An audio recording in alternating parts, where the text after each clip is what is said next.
Hello friends, welcome back again E notes. तो industrial engineering का unit 1 हम पढ़ रहे थे, प्रोडक्शन प्लानिंग एंड कंट्रोल। तो पार्ट 4 में हम पढ़ेंगे फोरकास्टिंग टेक्निक्स। जो हमारे अभी तक हमने 3 फोरकास्टिंग टेक्निक्स पढ़ लिए हैं, 3 और बचे हैं, वो हम देखने वाले हैं। फॉर एग्जांपल रेग्रेशन एनालिसिस देखने वाले हैं, लीस्ट स्क्वायर मेथड देखेंगे और इक्विवेलेंट कुछ करके क्या था, एक्सपोनेंशियल स्मूथिंग। ये 3 हमारा टेक्निक है फोरकास्टिंग करने का, ये हम देखते हैं। ओके, चलिए शुरू करते हैं। ओके, तो सबसे पहला जो है हमारा एक्चुअली फोर्थ जो फोरकास्ट करने का जो टेक्निक है, चौथा हमारा जो हम पढ़ने जा रहे हैं, एक्सपोनेंशियल स्मूथिंग। क्या होता है, ये कौन सा टेक्निक है हमारा फोरकास्टिंग का, इसको कैसे समझें। ठीक है, तो ज़्यादा डीपली इसको जानने की ज़रूरत नहीं है। ठीक है, इसमें एक्चुअली जो ये एक्सपोनेंशियल स्मूथिंग बनाया गया है, इससे पहले जो हमारा एवरेज मेथड्स चल रहे थे, ठीक है, जो हमारा वेटेड एवरेज मेथड था, फॉर मूविंग एवरेज मेथड था, एवरेज मेथड था, वो सब के लिए क्या होता है कि अपने को पुराने 8 से 10 साल के डाटा को रिकॉर्ड कर रखना पड़ता है।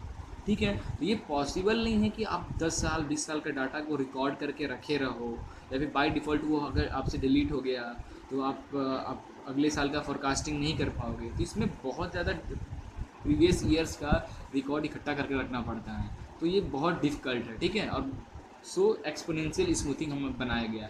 इसमें क्या करते हैं, सिर्फ इससे पहले फॉर एग्जांपल अगर हम दिसंबर का फोरकास्टिंग करना चाहते हैं तो हमें सिर्फ नवंबर का डाटा चाहिए होता है।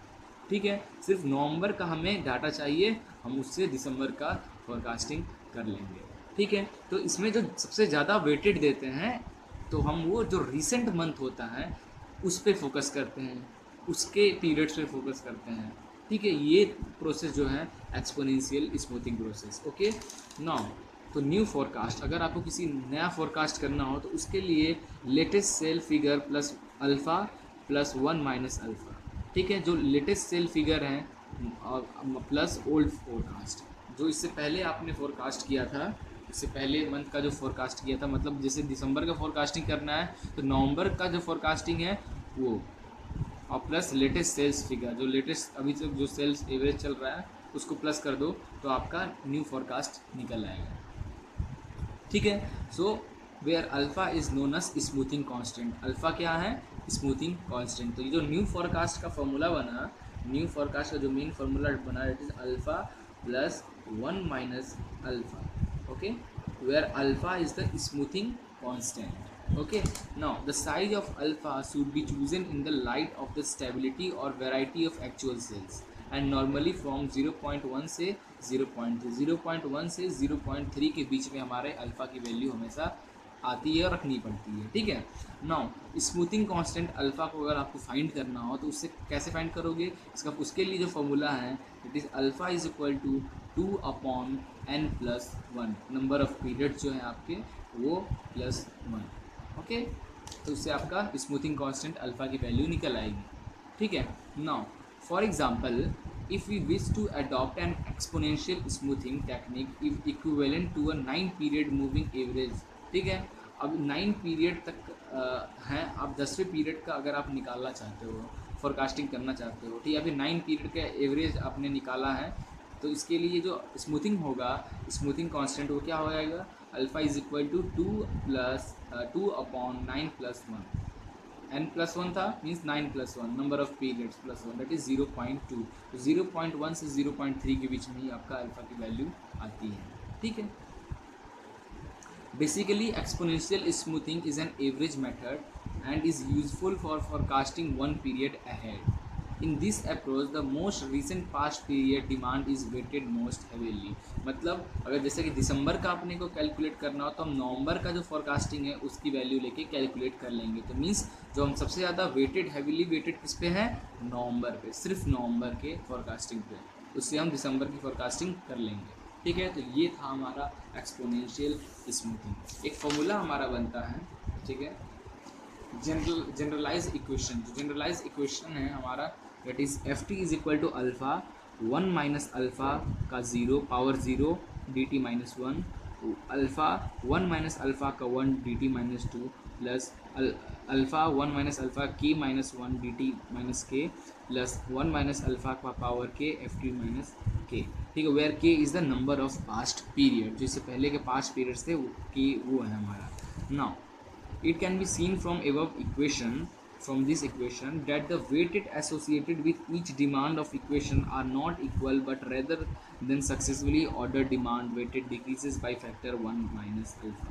ठीक है, आप ध्यान दोगे कि आपका जो 1 माइनस अल्फ़ा जो आपसे अल्फ़ा वेटेड से ऐड है, हर एक इक्वेशन में 1 माइनस अल्फ़ा ऐड होते जा रहा है. यहाँ पे 0 था, यहाँ 1 हो गया, फिर आगे 2, फिर 3, ऐसे ऐड होते जा रहा है. This means in other words the successive term it is alpha 1 minus alpha का नॉट, 1 माइनस अल्फ़ा का 1, 1 अल्फ़ा 1 माइनस अल्फ़ा का पावर 2, अल्फ़ा 1 माइनस अल्फ़ा का पावर 3 डिक्रीजेस एक्सपोनेंशियली.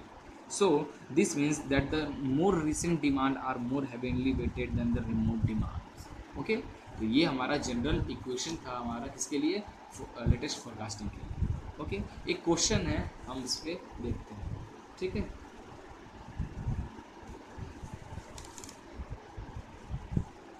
बहुत ज़्यादा ये.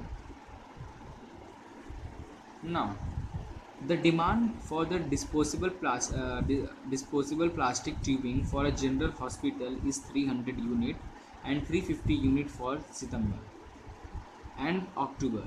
ठीक है, मतलब a demand for the disposable plastic tubing for a general hospital 300 unit and 350 unit for September और October के लिए चाहिए. ठीक है, हॉस्पिटल में डिस्पोजेबल प्लास्टिक जो ट्यूबिंग है वो सितंबर और अक्टूबर में 300 यूनिट एंड 350 यूनिट का डिमांड है. ठीक है, respectively using 200 unit as demand for September, compute the forecast for the month of November. ठीक है, assume the value of alpha as 0.7 means smoothing factor आपका 0.7 दे दिया है. ठीक है, तो आपको क्या इवैल्यूएट करना है. फॉर एग्जांपल आपका सितंबर का 300 यूनिट है, अक्टूबर का 350 यूनिट है. Okay, using 200 units as a demand for September के लिए 200 यूनिट पे आप compute the forecast for the month of November का फोरकास्ट करना है. आपको सितंबर का 200 यूनिट लेके आपको नवंबर का में फोरकास्टिंग करनी है. कैसे करेंगे, ठीक है. Forecast F T can be written as, जो हमने फोरकास्ट का जनरल इक्वेशन था वो था alpha D T minus 1 plus 1 minus alpha F T minus 1. That is the general equation of this. Okay, so in this case D T minus 1 demand for September. ठीक है, D T minus 1 demand for September के लिए है, F T forecast for September. This is the forecast for September. तो जो आपका equation आया था old forecast latest sales figure, alpha से लेटेस्ट सेल्स फिगर को इंटू करना है और ओल्ड फोरकास्ट से 1 माइनस अल्फ़ा को इंटू करना है. तब तो आपकी ये जनरल इक्वेशन आई थी. अल्फ़ा से आपने ओल्ड फोरकास्ट को ऐड किया, अल्फ़ा से आपने ओल्ड फोरकास्ट को ऐड किया, अल्फ़ा से आपने ओल्ड फोरकास्ट को मल्टीप्लाई किया. ठीक है, तो यही हमारा इक्वेशन में हमने किया डिमांड फॉर सितंबर के लिए कितना डिमांड है 300 यूनिट और फोरकास्ट फॉर सितंबर के लिए कितना 200. फोरकास्टिंग क्या है, using 200 units as demand for September, compute the forecast for the month November. So forecast for September given 200 unit. So therefore forecast for October can be computed as, अक्टूबर के लिए क्या चाहिए करना हो, forecast for October is equal to 0.7 forecast for September, अक्टूबर से पहले सितंबर, प्लस 1 माइनस 0.7 इंटू जो सितंबर का आपको फोरकास्टिंग दिया है ओल्ड फोरकास्ट 200 है.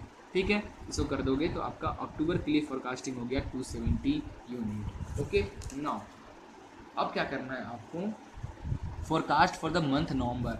अब नवंबर के लिए आपको फोरकास्टिंग करना है. ठीक है, तो आपका एफ टी प्लस 1 मतलब नवंबर के लिए कर रहे हैं. ठीक है, अभी तक फोरकास्ट किसके लिए था हमारा, अभी अक्टूबर के लिए फोरकास्ट था, तो हमने एफ टी लिया था. नवंबर के लिए लेना तो एफ टी प्लस 1 कर दिए.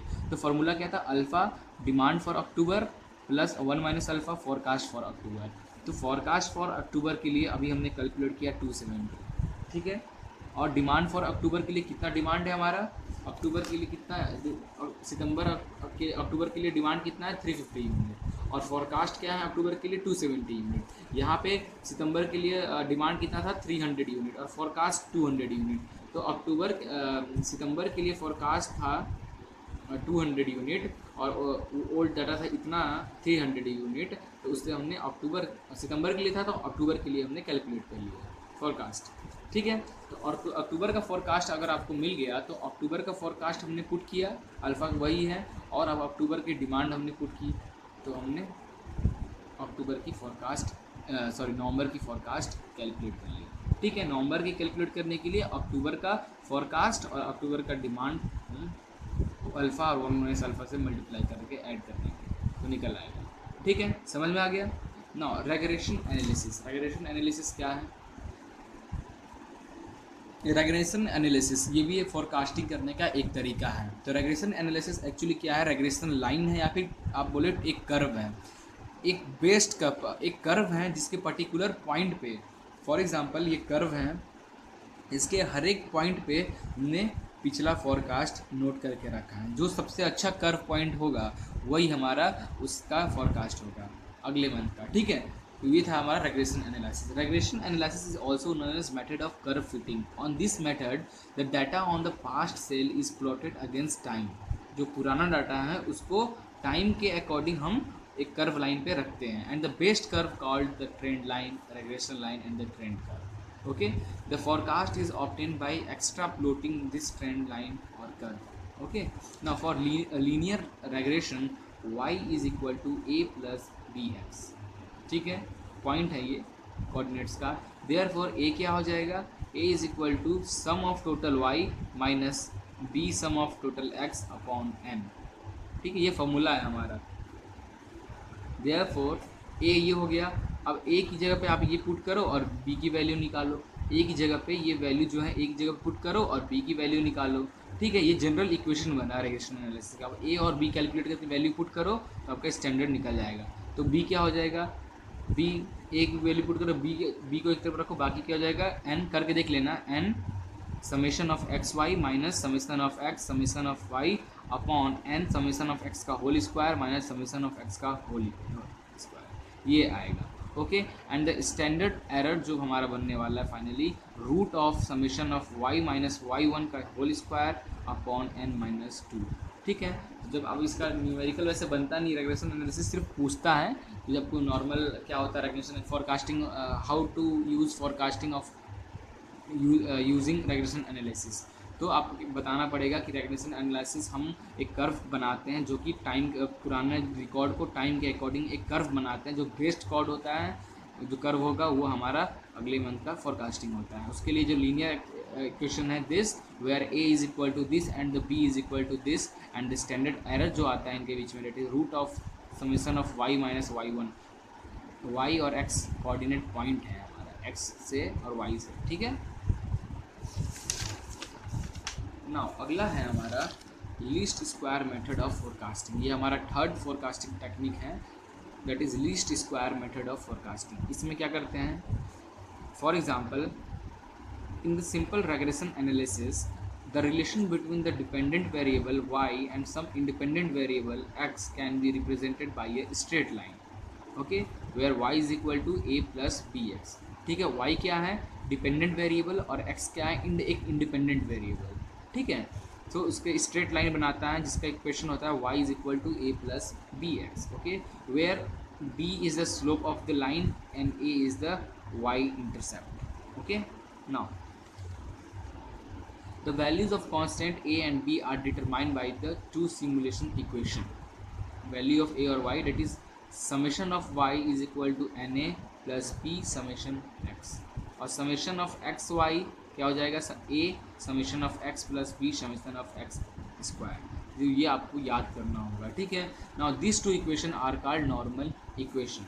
Now substitute summation x is equal to 0। Summation x is equal to 0 put करना है। समेशन x जहाँ है वहाँ 0 पुट कर दोगे तो आपका क्या हो जाएगा? समेशन x 0 पुट कर दो तो ये पूरा टर्म 0 हो गया। Summation y is equal to na बचेगा, तो मीन्स a क्या हो गया आपका? Summation y upon n। Second equation में समेशन x 0 पुट करोगे तो ये पूरा टर्म 0 हो गया, बचा ये, तो b is equal to summation x y का upon summation of x square. तो आपका a और b आप कैलकुलेट कर लिए। ओके, अब आपको जो भी फॉर्मूला मिलेगा उसमें डायरेक्ट आपको क्या करना है? Summation of y upon n करके a निकाल लोगे, summation of x y upon summation of x square करके b निकाल लोगे, और डायरेक्ट आप यहाँ पे इक्वेशन में पुट कर दोगे तो आपका y लिस्ट फोरकास्टिंग निकल जाएगा। ठीक है, तो अब आपको जो भी रेग्रेशन एनालिसिस का जो टर्म नहीं समझ में आया होगा वो अब न्यूमेरिकल जो मैं कराऊंगा उससे आपको समझ में आ जाएगा। ठीक है, ये टर्म क्या है सब आपको समझ में आ जाएगा, थोड़ा सा वेट करें। Now the following data gives the sales of the company for various year. Fit the straight line, forecast the sales for the year 1998 and 1999. 1998 और 1999 के लिए आपको फोरकास्टिंग करनी है। ओके, नाउ ईयर 1 2 3 4 इतने ईयर के लिए सेल्स हमारा दिया हुआ है। दिस सेल्स मतलब वाई, जो सेल हो रहे हैं हमारा पहले साल के लिए सेल 13 हुआ, मीन्स ये सब हमारा वैल्यू वाई है। डेविएशन कितने का है -4। ठीक है, ऐसा क्वेश्चन में आपको ये मिलेगा। ठीक है, ईयर सेल्स डेविएशन आपका दिया क्वेश्चन में जो ब्लैक से मैंने लिखा है ये दिया हुआ है, एक्स स्क्वायर और एक्स वाई हमने कैलकुलेट किया है। ओके नाउ, और बाय डिफ़ॉल्ट, ठीक है, अब इसमें दो टाइप का क्वेश्चन बनता है। एक तो आपका इवन ईयर का क्वेश्चन बनता है, एक ऑड ईयर का क्वेश्चन बनता है। अभी जो है आपका ऑड ईयर का क्वेश्चन है, 1 2 3 9 तक है, 9 ईयर है, मतलब ये ऑड नंबर में है। तो ऑड इवन के क्वेश्चन तो बहुत इजीली सॉल्व हो जाते हैं, बट इवन नंबर के क्वेश्चंस, इवन ईयर के क्वेश्चंस में थोड़े डिफ़िकल्टीज होती हैं। तो आपको एक्चुअल में जो क्वेश्चन दिया रहेगा, क्वेश्चन ये रहेगा आपको, the following data gives in the sale of the company for various year, fit the straight line, forecast the sale for the year 1998 और 1999 के लिए आपको फॉरकास्टिंग करना है। वेयर पहले साल का ईयर का आपका सेल दिया हुआ है 13, दूसरे साल का मतलब इतना टर्म दिया हुआ है। ठीक है, दैट इज़ वाई आपके दी हुई है। अब आपकी डेविएशन मतलब आपको एक्स, एक्स स्क्वायर और एक्स वाई कैलकुलेट करना है। तो कैसे करोगे, तो ये देखो ये 9 है, इसका मिडिल कौन सा हो जाएगा, जो 5 वाला टर्म है ये इसका मिडिल हो जाएगा, और 4 ऊपर और 4 नीचे हो जाएंगे, तो ये जो 5 टर्म है इसका डेविएशन हो जाएगा 0। ठीक है, इसके अब नीचे की ओर आओगे तो 1 2 3 4, ठीक है, इसके ऊपर की ओर जाओगे -1 -2 -3 -4, अकॉर्डिंग टू दिस हम ये हमारा डेविएशन ऐसे ले लेंगे। ठीक है, ऐसे 9 है, अगर 11 होगा तो 6 वाला टर्म हमारा 0 होगा, तो फिर 6 वाला टर्म हमारा 0 1 2 3 4 5, मतलब -1 -2 -3 -4 -5, और नीचे 1 2 3 4 5, ऐसे हमारा डिविएशन बनता है। ठीक है, तो ऑड वाले का जो सेंटर पॉइंट है उसको हम 0 रखें, और नीचे जब जाएंगे तो प्लस में 1 2 3 जाएंगे, और ऊपर जाएंगे तो माइनस में 1 2 3 जाएंगे। ये हमारा डेविएशन x निकल गया। अब एक्स स्क्वायर निकालना है, तो एक्स स्क्वायर -4 का होल स्क्वायर 16, -3 का होल स्क्वायर 9, ऐसे स्क्वायर कर लो तो आपका एक्स स्क्वायर आ गया। और एक्स वाई निकालना है आपको, तो ये x है और ये आपका y है, दोनों को मल्टीप्लाई करोगे 13, और ये -4 को मल्टीप्लाई करोगे -52। ठीक है, दिख रहा है ये ना, 20 और -3 को मल्टीप्लाई करो तो आपका -60। तो ऐसे एक्स वाई भी आप ये एक्स वाई और एक्स स्क्वायर और एक्स ये तीनों कैलकुलेट करके निकाल लेना। ठीक है ना, तो summation of y, number of पहले नंबर ऑफ पीरियड कितने हो गए 9। Okay, x y summation of y कितना हो गया, सबको ऐड कर दो 257। समेशन ऑफ एक्स कितना हो गया, प्लस करोगे 0। Summation of x square 60, summation of x y 204। Okay now sales y, standard equation y is equal to a plus B x होता है, हमें पता है, तो del y is equal to n a plus b del x हो जाता है। ठीक है, समीशन लेके चलेंगे, फॉर एग्जांपल इसको इंटीग्रेट कर दिए। ठीक है, ऐसा आ गया।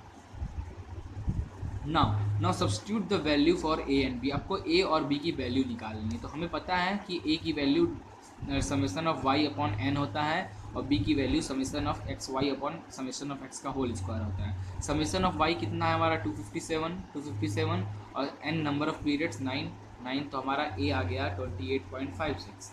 B summation of x y हमारा आया 204, पुट किया, समेशन ऑफ एक्स का whole square, summation of x का होल स्क्वायर 60, पुट किया तो 3.4 आ गया। देयरफॉर जो वाई होगा वो हमारा कितना हो जाएगा, जो वाई होगा वो कितना हो जाएगा, A that is 28.56 plus B 3.4x। Okay now अब आपको 1998 और 1999 के लिए फॉरकास्ट करना है। तो 1998 के लिए फॉरकास्ट करोगे तो 28.56 प्लस 3.4 इंटू 5, और ये सेम है ए, और बस x की जगह पे 5 और 6 आ गया। अब ये 5 और 6 कैसे आया ये समझने वाली बात है। ठीक है, ये कैसे आया,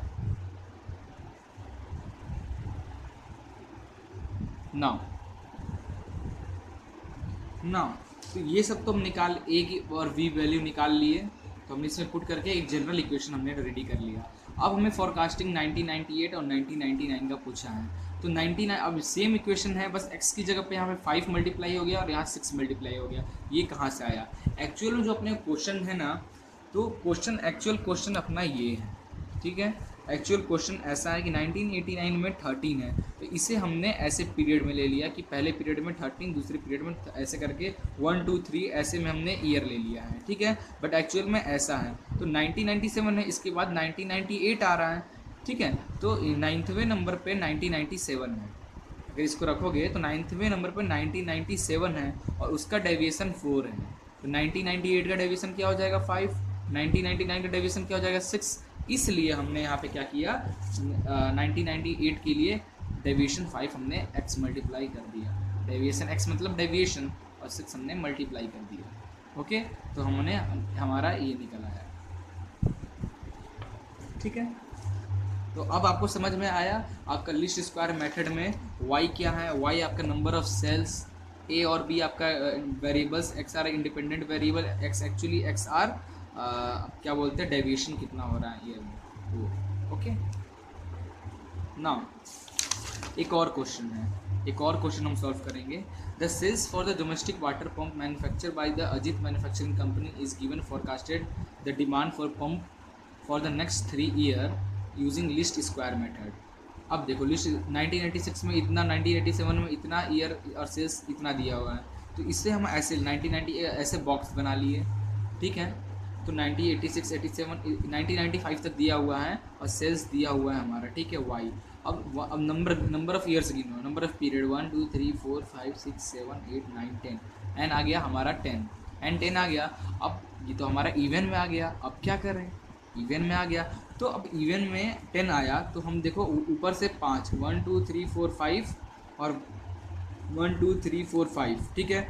अब यहाँ से ये दोनों को हम कॉमन ले लिए, मान लिए दोनों एक है, तो ऊपर से गया 1 2 3 4, 1 2 3 4, अब कॉमन हो गया। ये दोनों को हम सेंटर पॉइंट मान रहे हैं। अब ऐसे डिवाइड करना है कि बदल जाए, तो 1 लेके चलेंगे, तो 1 ऊपर ऐसे लेंगे, ठीक है। अगर फॉर एग्जांपल अगर यहाँ 1 ले रहे हैं तो ये हो जाएगा 1 2 3 4, ठीक है, और यहाँ -1 1 2 3 4 ऐसे भी ले सकते हैं, बट हम ऐसे दो पार्ट में हैं, 1 लेके चलते हैं, दो पार्ट में है, मीन्स 1 का हाफ 0.5 में ले लिए, तो 0.5 ये दोनों मिलके कितना हो जाएगा 1, ठीक है। तो 0.5 और -0.5 हो गया, तो ऊपर वाला टर्म 0.5 में 1 ऐड कर दो, 1.5 2.5 3.5 4.5 माइनस में, और नीचे चले जाओ तो क्या हो जाएगा वो प्लस में 1.5 2.5 3.5 4.5, ठीक है।